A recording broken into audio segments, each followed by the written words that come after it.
The prevalence of Lyme disease in the Netherlands has increased dramatically over the years. In the past 2 decades, this number has quadrupled to around 30,000 cases a year. This costs the Netherlands on a yearly basis 20 million euros. It is a disease caused by a bacterium called Borrelia burgdorferi. And in the Netherlands, it is mainly transmitted through sheep ticks. Untreated, Lyme can cause arthritis and nervous system problems. But what can we do about it? We could use chemicals in our garden. It has shown that it does reduce the amount of ticks in our backyard. However, it hasn't shown that it also decreases Lyme disease prevalence. We could decrease the amount of wildlife reservoir in the Netherlands, such as foxes, mice and deer, which are important for a tick's life cycle. However, there's no clear evidence that this decreases Lyme disease. We could wait until the development of vaccinations are ready. However, it is unknown how long this will take.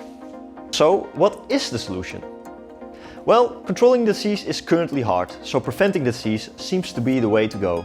Lyme disease is an easy preventable disease, if you know what to look out for. So what we think is the best approach is a wide educational campaign. Because education starts at a young age, we start at elementary schools, as children also constitute a large portion of Lyme disease cases.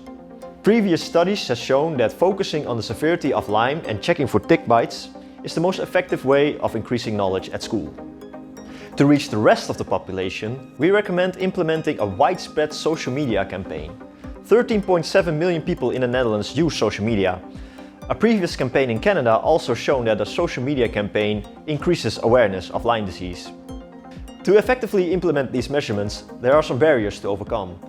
Teachers will have to be willing to implement this into their teaching program. For the social media, the marketing team will have to consider all demographic factors, as people react differently to the same post. So our marketing team will need to analyze and tailor their posts specifically to different audiences, costing time, people and money. So we recommend an educational program for schools, with focusing on the severity of Lyme and checking for ticks.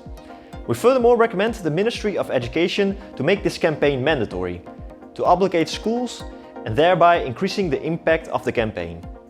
Furthermore, we recommend the RIVM to put together a social media marketing team and start a widespread social media campaign. The best time to implement these educational campaigns will be before and during the tick season. If we implement these interventions, we might be still just in time to tackle Lyme.